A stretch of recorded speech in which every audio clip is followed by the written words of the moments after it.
All right, everyone, you can't have helped but see that Trump Tower story you remember from July that CNN put out. Oh, breaking news. Trump knew about this special meeting with this Russian person. Ha ha ha, indictment soon. It turns out the story was bullshit.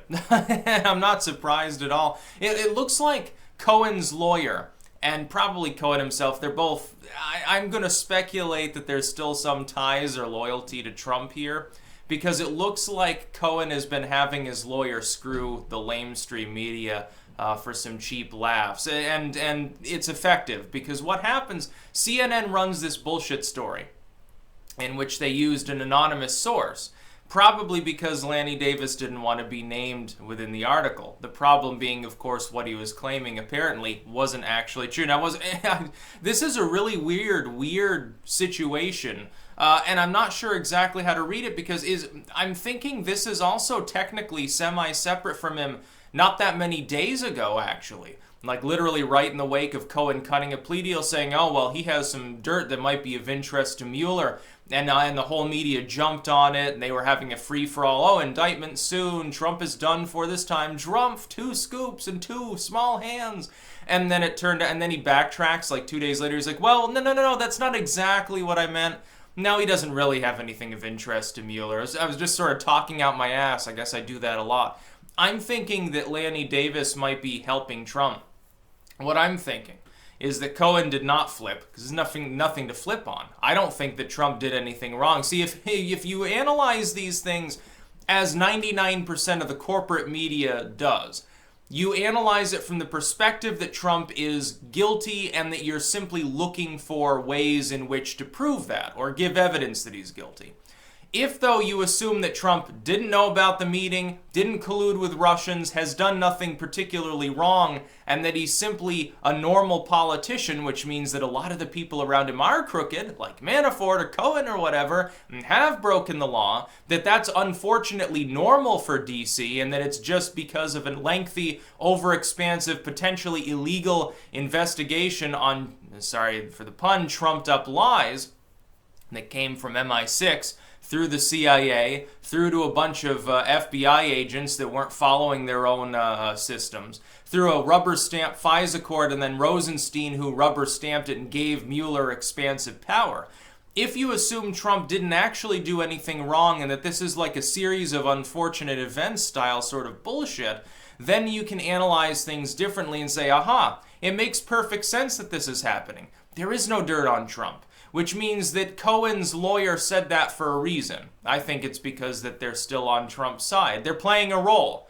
Much like I expect a lot, like Omarosa. I think she's a Shakespearean actor. She's literally an actress. She's playing a role, a scripted part, in order to help Trump. She's probably being paid large sums by somebody for doing this. I wonder who it could possibly be. Can you say 7 or 8 figures? She's probably making more pretending to be his adversary than she could ever make, being his friend on the surface as well as behind the scenes. I think she's playing a role. At this point, it's it's pretty sure to me. And the way that Cohen's been acting, it's like, I don't think he expects to serve all of that plea deal sort of time anyway. I think he expects after the midterms there's a good chance he gets a commutation or something like that. Or that Trump will pull strings and have him released early for good behavior or something, and he's willing to take the year and a half because he knows he'll be paid well for it. He knows there's like $10 million waiting for him when he's done or something. And Lanny Davis, of course, as the legal representative, the one on the outside still able to speak, is now playing Cohen's role for him. That's what I'm honestly telling you. I think that a lot of the people that supposedly they flipped, they'll be punished, they're bad people, they hate Trump now, I don't think so. I'm not even sure if Jeff Sessions isn't just playing a really, really good role. Who knows? It's entirely possible. By the way, I saw a claim the other day, and I'm not sure if this is true, but it'd be interesting, that when they went through and tried to find, basically they were going through trying to find instances of corruption within Congress, and like the only person they couldn't find anything significant about was Jeff Sessions, I think, or something like that. I'm like, I'm not 100% sure of that. I'm not 100% sure if I'd believe it even if it were true. But that's the claim I saw, basically, in a nutshell. So at the very least, we've got a situation now where CNN looks like a bunch of assholes, and I think they're still refusing to retract. Which is really odd, because basically Lanny Davis is saying, yeah, I'm the anonymous source. By the way, sorry for lying to all your fans live on air. Oh, so there was a little bit of fake news going on that day on CNN now, wasn't there? But CNN, at first, when they were confronted with the fact that the Trump Tower story was bullshit, they refused to retract. They're like, well, we're confident in our reporting.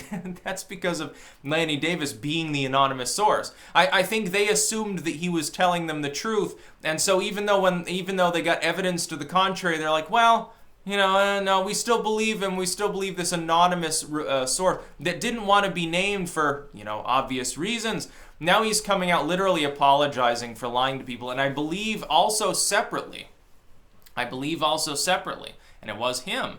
It was like, well, Cohen's got stuff on Trump that Mueller's going to want to see, and the entire corporate media, they practically lost their heads because they loved the idea so much. They're like, oh, finally, the evil era of Trump is over. Trust me, the corporate media, if they ever managed to get rid of Trump, if they got him impeached and removed from office or something, they would be so desperately sad. Their reporting would sink like a stone. The alt media can still talk about exciting stuff, which is why they're constantly attacking us and trying to deplatform us on everything online, both money and on actual social media now. But they can't. Like, what else are they going to whip people up into a frenzy over? They've all got Trump derangement so badly that at this point, a lot of people, the news that they want is either strictly pro-Trump or strictly, we hate Trump, he's Hitler, and he's scum and a one-dimensional villain.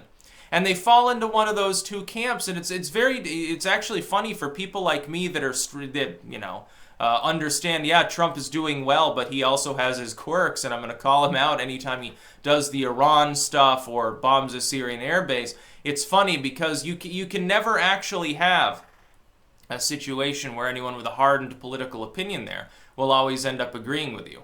And sometimes they get mad about it. Honestly, some of you have actually gotten angry at me when I criticize Trump. And you're like, no, like, what was it? I think with the flag burning.